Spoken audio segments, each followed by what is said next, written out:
नमस्कार दोस्तों। आपका नमस्कार गया तेल लेने आप। प्रयागराज में पुलिस की मौजूदगी में अतीक अहमद को मार दिया गया। अच्छा, हम नहीं जानते थे, सच में नहीं जानते थे। जब अतीक की हत्या की गई तो जितनी पुलिस होनी चाहिए थी उतनी पुलिस नहीं थी। अच्छा, और जब अतीक की लाश कब्रिस्तान में ले जाई गई तो पुलिस की कमी नहीं थी। जब कोई हिंदू या मुस्लिम के घर का कोई भी आदमी मर जाता है तो उसको ले जाने के लिए 4 कंधों की ज़रूरत होती है और ढेर सारे आदमी उसके साथ जाते हैं। शायद ये बात आपको पता नहीं है। तो आदमी नहीं थे तो पुलिस वाले गए, तो इसमें आपको दिक्कत नहीं होनी चाहिए। पुलिस जिंदा आदमी को बचा नहीं पाई लेकिन लाश को पूरी तरह से प्रोटेक्ट किया। अब अतीक अहमद की हत्या सोची समझी प्लानिंग के तहत हुई। एक मकान को ना बेचने पर उसके पिता को बंद कमरे में खूब पीटा गया, उसके हाथ पैर की उंगलियां तक तोड़ दी गई और उसकी बेटी से रेप हुआ। रेप करने के बाद उसे मार भी दिया और उसके पिता से ज़बरदस्ती सुलहनामा भी करवाया गया। ये भी प्लानिंग के तहत हुई। क्या ये बात आप मीडिया में नहीं बता सकती हैं?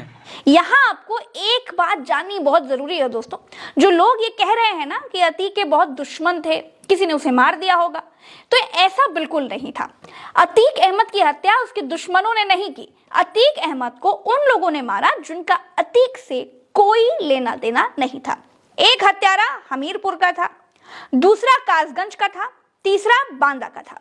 एक और बचकानी बात सुनिए। उत्तर प्रदेश की महान पुलिस के सामने 3 लड़कों ने अतीक को इसलिए मार डाला क्योंकि वो मशहूर होना चाहते थे। सुनते जाइए दोस्तों। आज अतीक अहमद हत्याकांड के इस एनालिसिस वीडियो में ऐसी ऐसी बचकानी बातें आपके सामने आएंगी जिसे सुन करके आप हैरान रह जाएंगे। बिल्कुल सही कह रही हैं पत्रकार महोदया कि ये भी बचकानी बातें हैं जो एनालिसिस वीडियो में हम आपको बता रहे हैं कि अतीक अहमद के खिलाफ करीब 100 FIR दर्ज थे और उसके घर वालों के खिलाफ करीब 160। उन FIR उन मुकदमों से आज तक उन फाइलों से धूल तक नहीं उठी। तब पत्रकार महोदया ने कुछ नहीं बोला और आगे देखते हैं क्या ये कहती हैं। जी दोस्तों, इस हत्याकांड में पहले हत्यारे का नाम है लवलेश तिवारी। इसके घर वालों का कहना है कि ये नशा बहुत ज्यादा करता था और 5-6 दिन में एक ही बार घर आता था। बाकी टाइम कहाँ रहता था? क्या वो अतीक की हत्या करने की ट्रेनिंग ले रहा था?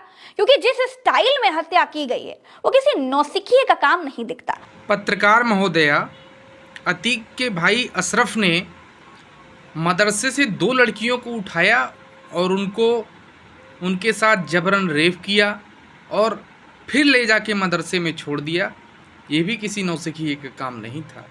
और नौसिखिए लोगों के पास भारत में प्रतिबंधित बैन जिगाना पिस्टल आखिर आई कहां से? शायद आपको मूलभूत जानकारी नहीं है। जिगाना पिस्टल अपने इंडिया में नहीं विदेश से आता है, जो एक बार में 18 गोलियां दागती है। अब नई उम्र के लड़कों के पास ये विदेशी पिस्टल कहां से आई भाई? किसी को इससे कोई मतलब नहीं है।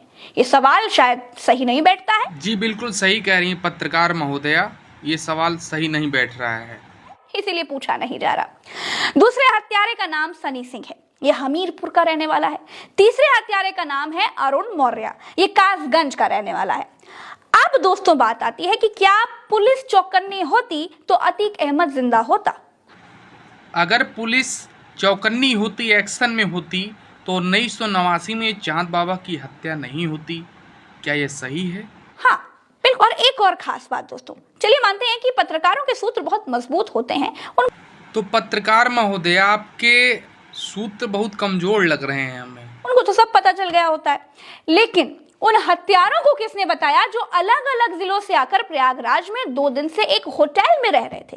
क्या उन हत्यारों के सूत्र भी पुलिस में पत्रकारों जितने मजबूत थे? दोस्तों, शेर की खाल ओढ़ करके भेड़िया कभी शेर नहीं बन सकता। बिल्कुल वैसे ही पत्रकार का कैमरा और माइक लेने से कोई 2 दिन में मजबूत सूत्र डेवलप नहीं कर लेता। पत्रकार महोदया, आप उस वारदात पर शायद नहीं पहुंच पाए, इसलिए पत्रकारों पर कीचड़ उछाल रही हैं। क्योंकि सूत्र विश्वास पर डेवलप होते हैं। यानी कोई था, वो आपके पिताजी थे जिन्होंने ये सारी जानकारी बताई थी, जिसे मालूम था कि अतीक अस्पताल में आने वाला है और अतीक के मर्डर की पूरी कहानी पहले से रची रचाई थी। जी बिल्कुल सच कह रही हैं महोदया।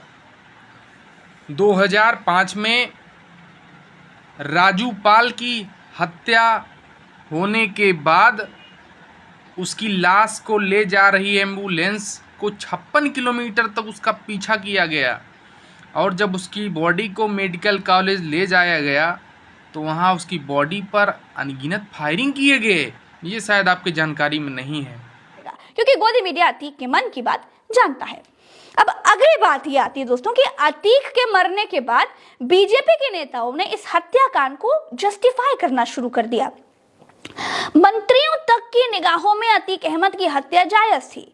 पुलिस का कैजुअल अप्रोच, मंत्रियों की सामान्य सी प्रतिक्रिया, हत्यारों के हाथ में विदेशी हथियार और हथियार चलाने का प्रोफेशनल तरीका, अतीक के अस्पताल पहुंचने की सही जानकारी और हत्याकांड के बाद जय श्री राम के नारे ये बता रहे थे कि सब कुछ तो प्लांटेड था।